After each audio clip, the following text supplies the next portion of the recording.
Motivation is bullshit. It's all about your daily habits. You literally create a different persona for yourself. No, this version of myself is mind over matter.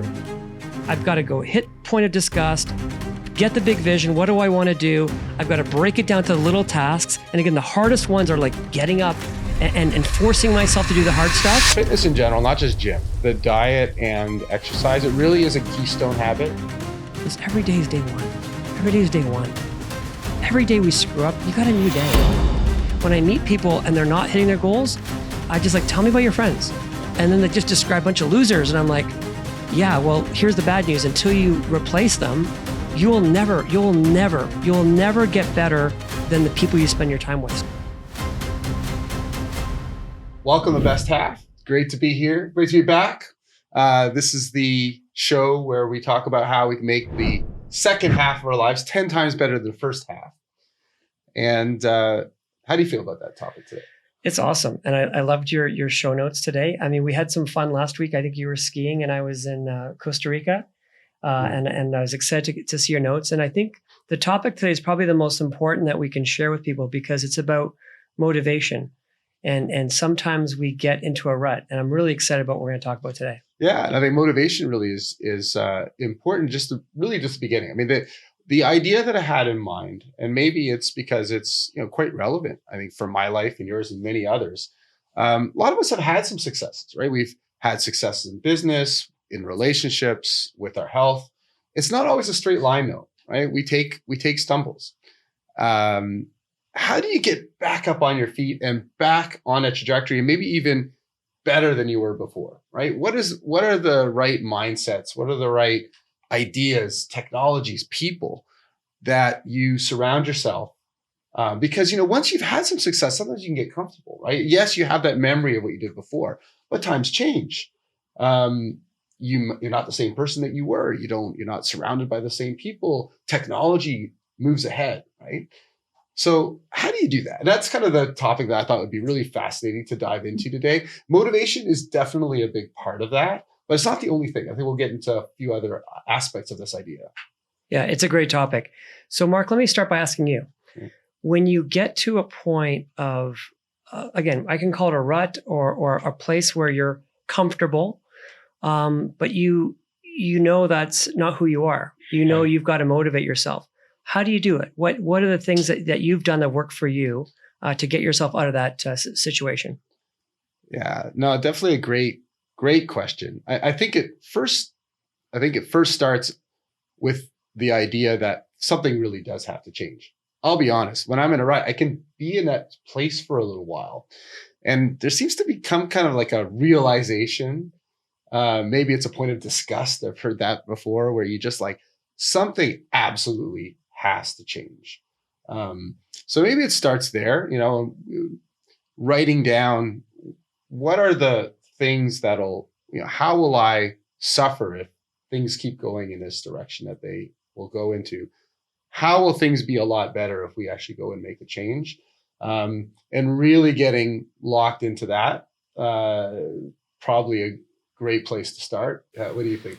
I think you're right. So I've spent maybe 30 years studying this. Yeah. Okay. And I don't think there's a right answer. I think there's a lot of answers, but I'll tell you things that I've learned and that worked for me. Yeah. So Tony Robbins has a technique that he uses in his unlimited power weekends. He maybe does it in other seminars, but it's probably the most powerful part of his 3 or 4 day seminar. Yeah. It's called the Charles Dickens technique. Okay. And it's a very painful process, but you pick something in your life that you're like not happy about, you're hopefully disgusted about, because that's really what would work.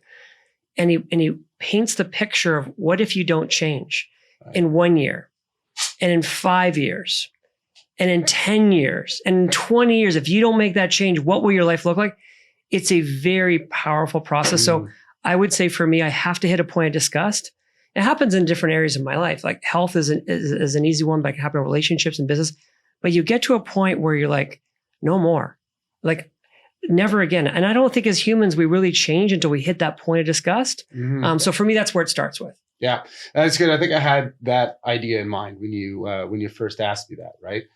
How will that look like in 10 years? What'll happen if you don't change? And I think that's powerful. I think a couple of other things that comes to mind. I think back to when I first, I lived in Asia for a bit after I left my first company. And actually I did that too for an interesting reason, because I needed a change. And it was actually really interesting how exposing myself to different people in a different geography, different kinds of businesses, like I got exposed myself to B2C, to gaming businesses. In fact, inside the gaming business is where I got a big insight for my company, Influitive. So that's one of the reasons why I was there. And that's another thing I think that's important to do, is change your state, get access to different people and ideas. I came back though from Asia, and rather than, at first I was just sitting in my, condo, and I just wasn't getting a lot of inspiration. And it wasn't until I went to actually a really busy startup, got some space in there. We were really packed in, a whole bunch of us, in fact, working on our startup ideas. This is before WeWork and those ideas. But, not a lot of space, not very comfortable, but lots of people working hard on their ideas. That, environment was electric. You got credibility by moving your idea forward as opposed to talking about it. And so I think that's another thing that's important, just surrounding yourself with high energy people that are doing things. And when you're doing that, you're also sort of freeing yourself from a lot of the distractions that otherwise, could be plaguing your journey. That's a huge point. Yeah. So I agree with you 1,000%, Mark, on this.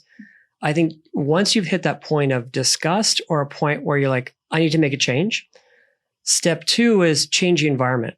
Right. Because if you don't change the environment, very little will change for us.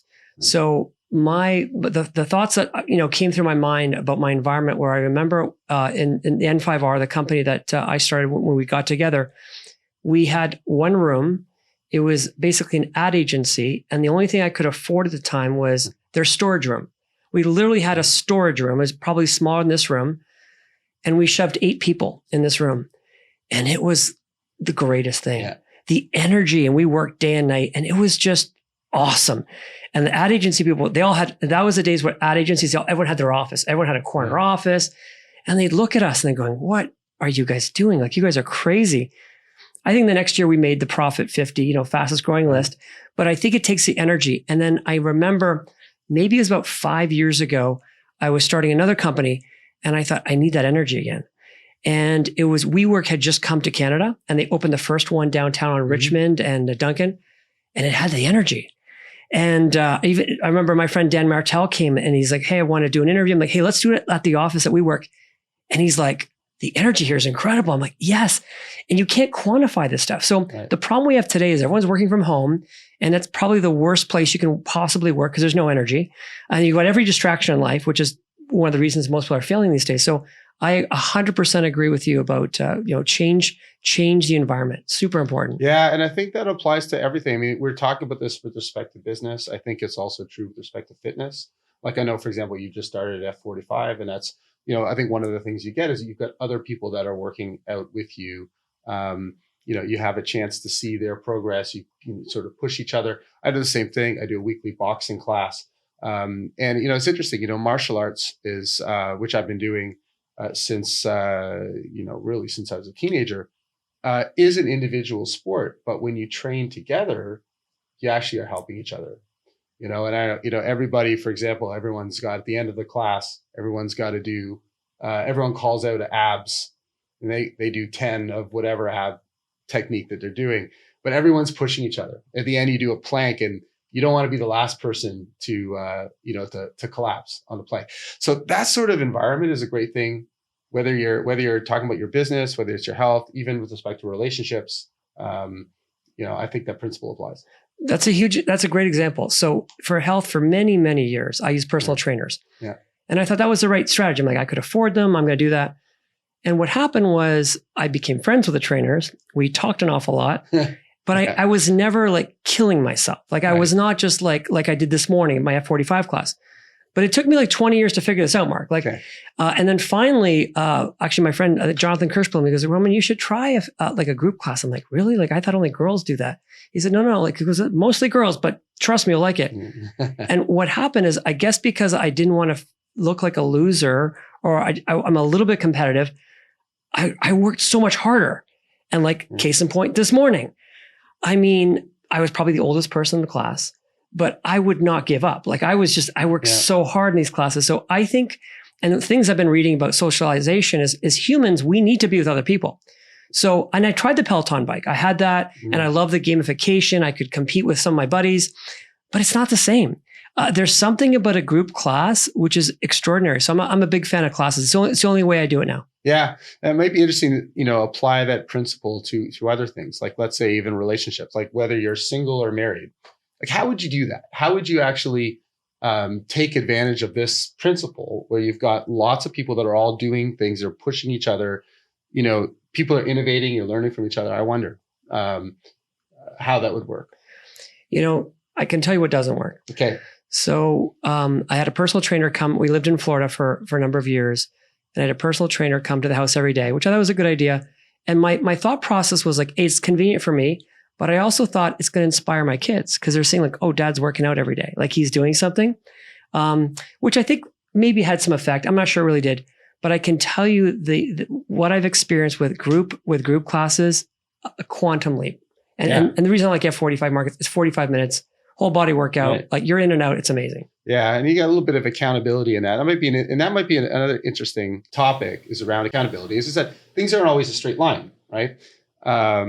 And so what do you do when inevitably, people start, whether they start working out or they start doing what we're doing, we're recording podcasts, we're doing videos, 95% or something don't get past episode 10, right? Even 5 probably. Even 5, right? Yeah. So a lot of these initiatives, they go in fits and starts. So how do you keep going past past when you're in that first sort of 2, 3 or 4 week phase so that if things aren't going well, that you get back on track? So that's a great example. And I thought of one when we spoke about it during COVID, it was really depressing, Mark.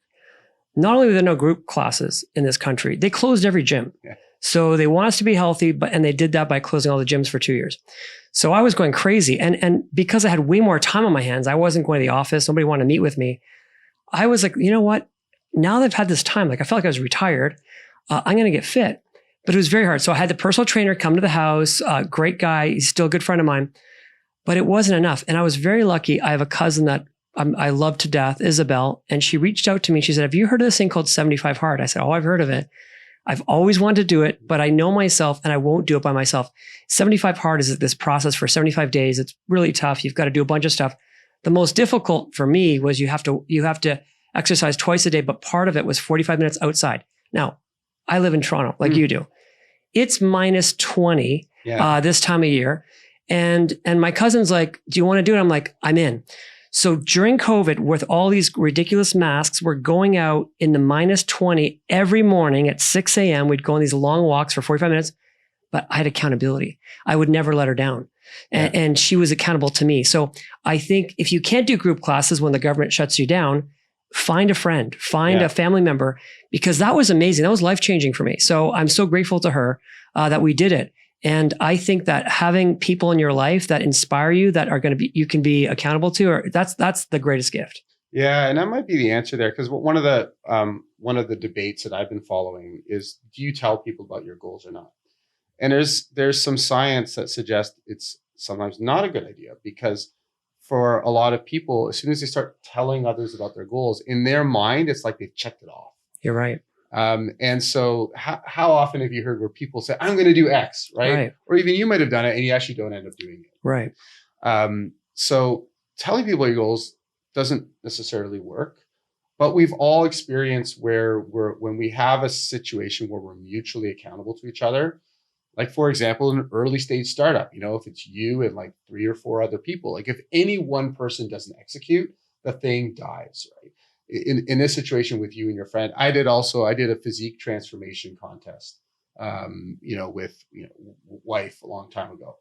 And, we were accountable to each other because we were competing together. If she wasn't getting out of bed, I would drag her out of bed, and vice versa. So that may actually be the answer, where you have somebody where you decide to make each other accountable and you sort of try to put some teeth into it. Ideally, you're doing it together. And I'll tell you a secret on that. Don't try to find your friend that's unmotivated and should be working out with you and convince them to do it. Right. That's not going to work. find the friend that's insanely motivated. So I can like literally name on three fingers. When I was younger, a guy named Mike Hunter was extraordinary. I would never let him down. And then for many, many years, my friend Steve Johnson, which is like the healthiest friend I have. I mean, we used to get up 5 a.m, meet this gym. He would never miss a day. Like there was just no like, oh, mental health day or, oh, like, it snowed. But if you try to convince the wrong friend, like it's just excuse after excuse after excuse. So my advice is find the right friend. But I do want to talk about your goal. Think about talking about your goals, because this is, again, I don't think there's a right answer, Mark. I think it's, it's different ways. But I do have friends that broadcast their goals, and I realize over time they don't really do them. And I think you could be right about people just by they just talk about these things and they think they've done it. But I will tell you about a time that really inspired the heck out of me. I don't know if I was 12 or 13 years old. I was in Miami Beach and I went to a Subway sub. I think it was the first one I ever been to. So I walked in the Subway, and what I found really interesting about it was on every napkin in the Subway sub, they had a goal. And it said, we will have 5,000 locations. And I can't remember the date they had, but it was like pretty specific. So I went to the person working there. I said, how many locations do you have? And of course, he didn't know. I said, look, you work here. You should be able to figure this out. So he calls his manager. And the manager said, we have 30. Like we have 30 in the US. And I'm thinking about this. So I've read Fred DeLuca's books. I'm a big fan of his. This is a guy that when he had 30 locations said, I'm going to tell the entire world, I'm going to print on every friggin' napkin, we will have 5,000, and put a date. Not only did he hit his date, he has over 20,000 locations around the world. I mean, so again, that's something that was very public. Again, that works for him. For others, I would say for me, I share certain health goals with people that actually care, or certain business goals where people that can help me. But I think that like 95% of people in your life don't really care about your goals. And most of them don't really want you to be more successful than them anyway. So I'm not sure that's the best idea. Yeah. Well, see, I think the reason why that was successful in terms of writing it down really is because of some accountability, right? Is because all the people in the company will be reading that. They'll know about it. The DeLuca, who would put that on the napkins, had to execute, because it was written down. And there's a lot of power in that. I know at my last company, we had a dream wall where people would actually write down their dreams for the company. And some of the things were actually a little bit goofy. Like one of them was that our office would be a legitimate tourist attraction in Toronto, and would be listed in the Lonely Planet. And so we were never listed in the Lonely Planet. Sorry, is this the Influitive office? Yeah, this is the Influitive office. That office was unbelievable. It should be a tourist. It was incredible. The thing is that there were a lot of people who did come to visit and would say, hey, I'm in town. I've heard about your office. Yeah. I want to go and check it out. And it was kind of quirky. Like a number of the rooms were decorated according to the countries of where people were from in the company. I mean, being Toronto, it's a very international city. We had people from all over the world. So we had, a Singapore room, and we had an India room and a Japan room and different things like that. Didn't you have I felt it was a beach. Was there like a whole? There was, yeah. I'm like, what the heck is this place? But I think part of it was, and it wasn't even expensive. Like our budget for that was really small, but it was written down somewhere. And someone's like, I'm going to be accountable for that. And I'm going to make this place into legit sort of tourist attraction. It was amazing. Yeah. It was amazing. But there's a lot of science behind this sort of thing, sort of writing this down and saying like, for example, we're going to we're going to have a bestseller book, right? About the company, this sort of thing. And it did happen. We actually did end up writing a bestseller book. And I think those are the kinds of things that end up populating the vision, which we haven't really talked about. We talked about motivation, and we talked about how to stay on track and goals. But probably one of the most important things is to have a powerful vision of the future. Yes. So writing something like our office is going to be a tourist attraction that's something you can vision it, right? Yeah. So what have you done in order to create a powerful sort of vivid vision that compels you, through the challenging times? I'm going to answer that, but first I got to tell you a story about, I was so grateful and so fortunate. One of the greatest times of my life was I was part of a team that built a startup, and we went from 0 to 1 billion in sales in 12 months. Mm-hmm. And when you talked about putting things in words, Chip Conk, which is the founder of the company, and I've insane respect for him. I think he's the largest owner of medical offices in America now. Wow. A business plan that I helped him write. So I'm really grateful to have this extraordinary client and great friend. Mm. But what he did was we opened our office. It was in Jacksonville, Florida. And when you walk in the office, it was just like basically a piece of paper. And he wrote a goal, like an insane goal. It was, we are going to sell 5,000 units, 5,000 condos in 1 year. So it was a $1 billion goal. No real estate company in the history of the world has ever started, like gone from startup to reach $1 billion in sales in 12 months, closed sales. Like no one's ever done it. He writes this down. Every employee had to sign on it. Like it was almost like your blood. Yeah. And every day you walk and you saw that. I'm like, this guy's really, he's like, is pushing it. But he did one more thing. So it was writing it and we all signed it, but he did one more thing. Every morning, every day, 5 days a week, 8:30 in the morning, you had to be in the boardroom. Like there's no excuse. There's no like, I'm late today. And each of you had to very quickly go through, this is basically a management team, go through, what did you do yesterday? What did you do yesterday to help us hit the goal? And what are you doing today? And you had like 10 seconds, 15 seconds. And you were stressed like crazy. Like, what did I do yesterday to hit the goal? But every day for 1 year, Monday to Friday. So it was the vision, getting people to commit to it, and then every day being accountable to that. Right. That was, anyways, we did it. It was very incredibly powerful. That's an amazing story. It was really cool. It's an amazing story. And there's a lot of value in having daily meetings. So I did that as well. Every day, even when I had 150 people for 9 minutes a day, between 11:51 and noon Eastern time, and it was different for different time zones around the world. But having a daily meeting like that, and it changed in the early days. It was a lot like what you're talking about, which is around activities. But as the company got bigger, a lot of it was around insight. What insight did you get from customers today, or from employees and that sort of thing? And so I'm a big fan of that. And if you've read like the Rockefeller, habits, I mean that's where it comes from. So apparently Rockefeller had this daily meeting from the time when they had 3 people up to when it was a huge business. But yeah, that tempo, that cadence, I think and accountability is really because you couldn't really imagine going to that meeting and not having to say something that was, it can't be like, oh, I called that guy, I had a meeting. No, it's like, what did you do specifically yesterday to help us reach our goal? And that's hard. So one of the things that Google did in the beginning, and they use a similar technique now, but what they did in the beginning, and they created a very simple software for it, is you had to write down at the end of every day, what are the 3 to 5 things that you accomplished today? And what are the 3 to 5 that you want to accomplish tomorrow? And they had a system that everyone in your team would see that and they could keep track of it. That's really hard to do. So at N5 Hour, we create our own little version of it. It was real. I mean, to even now, like if I can get 3 to 5 things done every day, that's a win. Like that's a huge win, but it's hard. It's not like, oh, I checked my emails. Or, no. It's like, what did you achieve? Like what did you actually, what task did you complete today? And getting 3 to 5 done, it's super hard. But I think it goes from the vision, breaking it down to the daily 3 to 5 things that you've got to do, and then being accountable to it. Okay, let's talk about vision, right? Because I mean, vision is going to be more than just we're going to sell X number of units, right? Yeah. I mean, why? Why do we want to sell X number of units? What value is that going to offer to the world? So I'm assuming that there's more to it than that in terms of how you create a powerful vision. So how have you done it? And I can talk a little bit about how I've done it as well. So right now, I'm completely obsessed. It's been about 5 years now with solving the affordability issue in big cities, starting with this one. And this bigger issue, it's actually called loneliness, which is disguised as, why most people now are addicted to either alcohol or drugs, and why everyone's got, pets at home. Loneliness is killing more people under 40 than anything else. Suicide is the number 2 cause of death. And we talk about mental health. This is loneliness. So that's been my obsession for 5 years.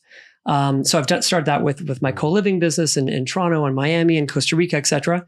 But to answer your original question, like, what do you do? What am I doing now?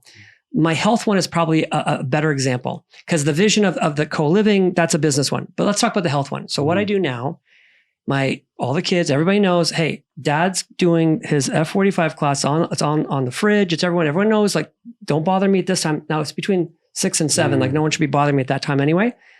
And they understand the importance of it. So it's literally on the house, on the walls, and they can see why I'm having all these like protein shakes and all that. So they understand the goal, because I think for me, it's very important that people are supportive of this. So that's how I do it. But again, like literally daily accountability, it's all over the house. You can't miss it. And that's how I do it. Yeah. Yeah, so I think what I'd add to that, and I learned this from one of my former coaches, Cameron Harold, who's a very well-known coach. He's does the COO Alliance these days, but he used to coach CEOs, and he talks about vivid vision.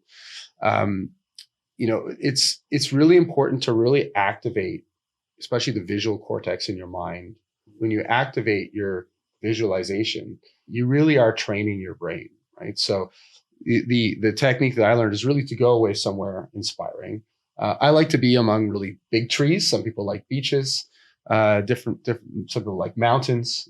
Things that are bigger than yourself typically are good, right? And to really visualize, for example, how your office is going to look like, what kind of people you're going to be with. Every department, if you're running a company, every department, what that's going to look like. If you're working on your body, what do the different metrics look like for your body? What's your VO2 max going to be? What's your strength going to be? What's your agility, right? If there are people that that you're inspired by, I want to have this from like a bodybuilder. I want to be able to have this kind of combination of strength and flexibility and whatnot. And really putting that image to your mind. Of course, you got to at least have one foot in reality, right? I'm 50 years old, right? So it's limited in terms of what I'm able to do. But there's also a lot of inspiring people who are my age or older who are in fabulous shape. Yeah. And I could say, this is what I want my body to look like. This is what I want it to be able to do. Same thing for relationships, right? If you're dating, this is the caliber of people that I want to be with. If you're married or in a long-term relationship, this is the kind of this is the feelings that I want to have and the feelings that I want to inspire in other people, and really make that come to life as much as possible, and put it down somewhere. So either in a PowerPoint or making a little video or in text, somewhere that you can refer to it pretty often. So it's something that I did in my companies to have a vivid vision, but it's something that I've now done personally as well. I think again, on those sort of darker days that when they come, you can refer back to the vision, like, oh, that's why I'm doing this again, right? And something to really sort of compel and push you and inspire other people. Like ideally, I should be able to show you the same thing and go, I really get that. I see why you want to do it. Let me see what I can do to sort of help you achieve your goal. I think you've nailed it. I think writing down the vision is super important. Couple things I've learned is we are visual creatures and we think in pictures. We don't think in words. And that's why I've been using Apple devices for 30 years, because Steve Jobs realized, hey, icons, people think in icons, you can move the icons around.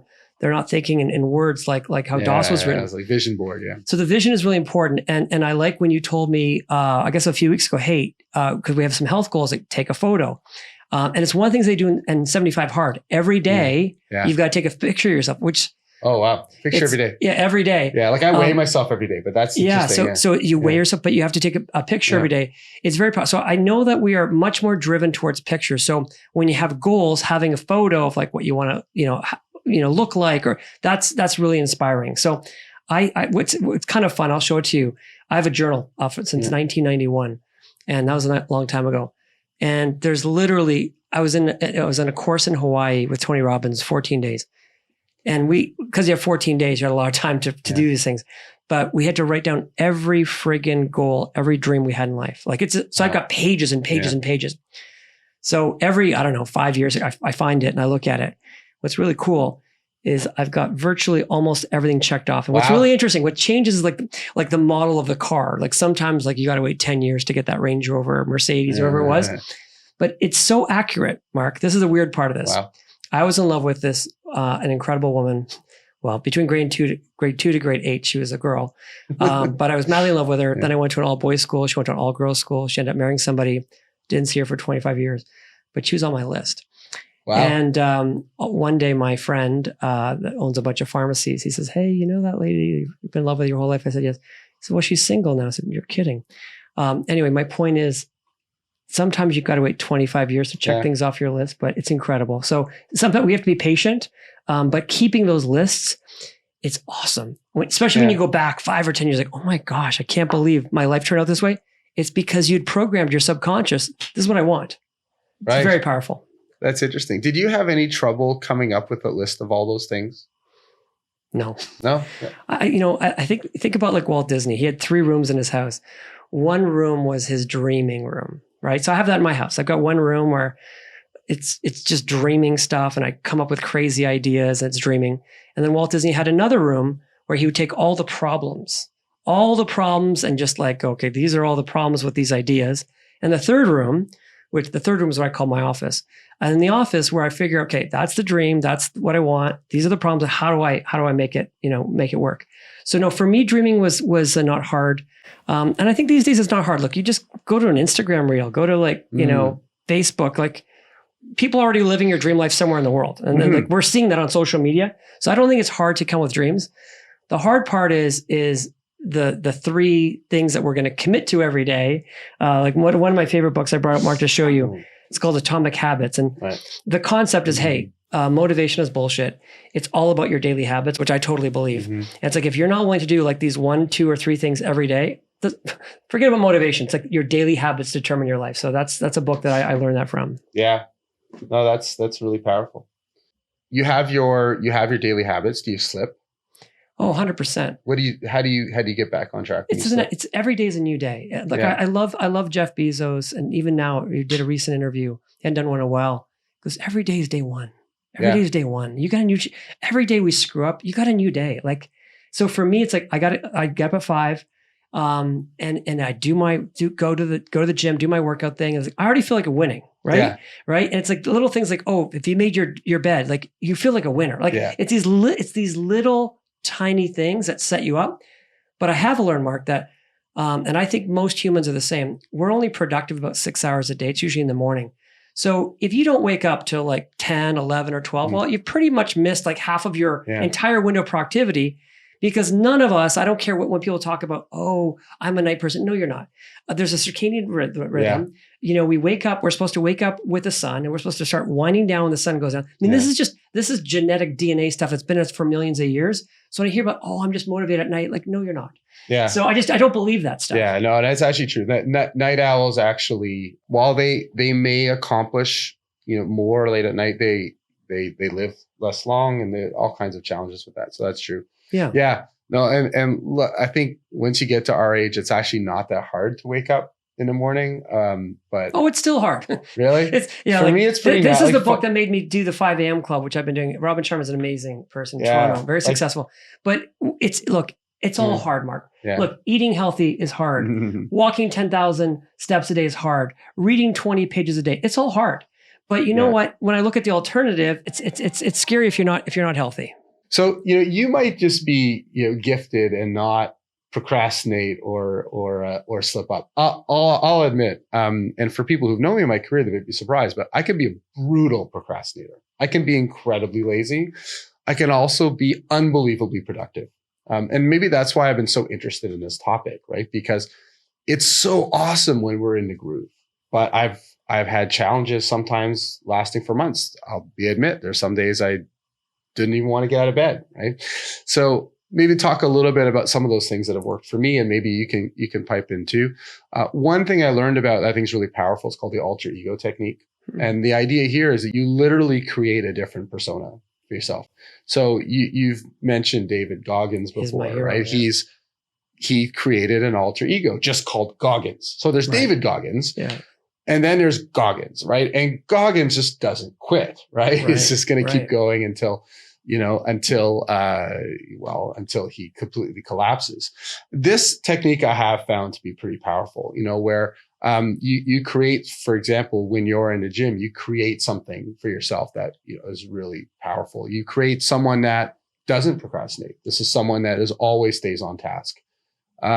Personal finance side, you might create someone that is not distracted buying stupid things that they're really not going to use, right? So that technique I found to be really powerful. It's something that a lot of the Olympic athletes, they use that technique, but I think it can be used for ordinary people as well. That's really cool. I've never tried it. My favorite David Goggins thing I remember when he said at the end of his life, he's so scared of meeting God. And David will say, hey, I did this. And God say, yeah, but here was my vision for you. Like you could have done this. And he just doesn't want to disappoint. He doesn't want to go to that meeting with God and go like, I achieved this, but God said, yeah, but I gave you all these gifts. Like this was my vision for you. He obviously articulates it better, but you're right about his so what is that called? It's alternate ego? Alter ego technique. So it's just like, there's Clark Kent and Superman, so it may be one interesting thing to try and see if it works for whatever it is that you need to do. Let's say you're trying to do a fast. So I do a 36-hour to 48-hour fast every Tuesday. And I use this technique to get through it. Because at first it'd be like, I'm hungry, I want to go and eat. But it's like, no, this version of myself is mind over matter and doesn't need that. That's cool. So that's cool. But what you brought up actually brings up another point for me, which is from what David Goggins did, which is he thought of when he's going to meet his maker. Right. So that is a bit of a deadline. Right. And that's something else that has worked for me. Like we all have these ideas to say, I want to, whatever it is, lose 25 pounds and look good, or I want to get my startup to a certain point. A lot of us have those ideas. And then 2 or 3 weeks later, they slip. So one of the things that I've done as a procrastinator and someone who actually doesn't always have good willpower, you seem to be better at that than me, but I put in a forcing function. So one of the things that I did, for example, for fitness was I hired a photographer who is going to go and shoot kind of, sexy bodybuilding pics in 4 months. Wow. That's and actually so smart. Hire the person. Smart. And we're going to pay the person regardless. That's so smart. Right. And so, yeah, like on those tough days where it's like 10 o'clock at night. And of course I have a powerful drive to eat. Right. It's actually my big thing is eating late at night. Most of us. Yeah. I think a lot of people have this challenge, right? They're actually pretty good during the day. And then as the time goes on. Because we lose all our willpower at night. Right. Yeah. Well, it makes sense. You've made all these decisions during the day, all those kinds of things. Yeah. But then you're thinking, I'm going to go and not look my best for these photos. I'm going to spend, a couple $1,000s and I'm going to blow it. Not just $1,000. You're just going to blow an amazing opportunity. Right. And that's enough to sort of keep willpower in check. And I think it's probably something you can do for a lot of things, right? So, they do that at in incubators, right? They have a demo day. Demo day is coming. It's a deadline. We need it's a deadline. You can't move it, right?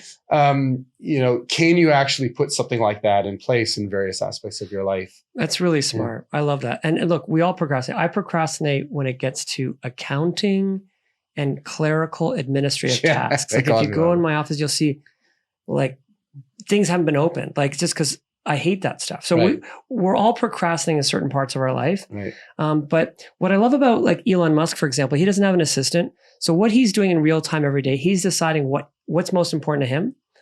And so for me, the accounting and the bookkeeping stuff is like, I find that I can push it off for a long time. But my daily habits of like the working out or doing the really important things I need to drive revenue, that I can't put off. But I've learned that you can be late on your tax filings. You can be late on things. Again, it's not a great habit, but there are things that you can't, not do. And there's things that you have to do. But I think that's I like those ideas. Those are really good ones. So do you have fitness goals for yourself? Oh my gosh, you can see them on the wall here in the crazy fitness goals. And what I found before in my life, I was very focused on. I was able to focus in on one part of my life and do really well, whether it was business. But it's super hard. It's super hard. So now I just picked two. So right now it's fitness and this new business thing I'm working on. But I find it's really hard to do and I'm going to be dad of the year. I'm going to be the best husband, I don't know. I'm sure other people can do the balance. I can't. Yeah. I find like the two things that I want to win on, like that quarter, or maybe it's a 6-month thing, and I'm going to go hard on those. And you're going to there'll be some gifts. Some other things won't be as good. And then you can rebalance that later on. I think that's a big insight. Actually, maybe that's one of the things maybe I learned today, because I think when I create my vivid vision, it's got things from all aspects of my life. And it's probably better to focus on a couple. It's super hard otherwise. And you nail it. No, that makes sense. I know. And I did that in business. I learned it from Mark Benioff, actually, where believe it or not, we actually, when I founded Eloqua, it was only a few months after Salesforce.com. That's right. So I actually got a chance to get to know him personally. And one of the things that he's known for is deep dives, right? So he sure, there's lots of different things of the aspects of the business to manage, but in terms of what he focuses on in the business, it really may only be one thing at a time. So Right. I remember when they bought Chatter, for example, and it wasn't doing well, like he focused entirely on that. He made it part of everybody's goals, to get Chatter, which is kind of like Slack before Slack. Yeah, I remember. Right? Was that David Sachs's company or? No, David Sachs was Yammer. Yammer, that's but it right. was a very similar time frame. Yeah. No. So what happened was Mark saw, it was a product called Group Swim. He saw it at a startup like thing which he was judging, and actually bought it and then developed it further. It didn't take off, and probably why they ended up buying Slack. But yeah, that's became everybody's goal. When Europe wasn't doing well, like he literally moved to Europe and said, I'm not going home until we get this, going again. Now, mind you, he had great lieutenants who could manage other aspects of the business. But yeah, I think there's a lot of value in being single-minded. Like if it's, and I think we probably the same for me right now would be fitness and just getting core business, getting to a certain point. The reason, Mark, I like when you said fitness, are because when I feel good physically, I have so much more energy and it's so much more easy to make money or do whatever I want to do. If you don't feel good about yourself and you're not feeling energetic, like everything's so much harder. Yeah, no, I think fitness in general, not just gym. I think the diet and exercise, it really is a gateway habit or a keystone habit. So the idea of a keystone habit is if you get that right, do other things go right in your life? Because in order to get the fitness right, you really have to have discipline around, for example, making your food ahead of time so that you're not just, now I'm hungry, what's in the fridge? You're actually pre-planning your meals. It's the hardest one. I think the fitness one's the hardest one. So if you conquer that one, like for me, the hardest one ever is the one that you got me on, was intermittent fasting. Yeah. Nothing in my life, like I've been a vegetarian forever.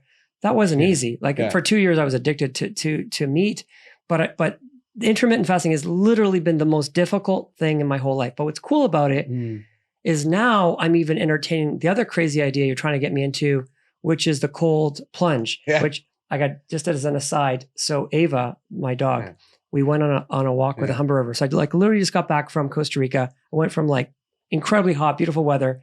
I'm like -10. We're going for a walk in the Humber River. Ava, maybe because I've been watching too many cold plunge videos, decides to jump in the Humber River. Wow. So now I'm like, great, I got to get the dog in the river, get her out. Anyway, so you got in the river? I just my feet, but it was freezing. It was freezing. But I do think maybe with you, we might want to do a cold plunge in the Humber River. I think that might be fun. Wow, that'd be cool. I've only done cold plunges in the safe confines of the cold plunge pools. Yeah, no, I think we might do the Humber River.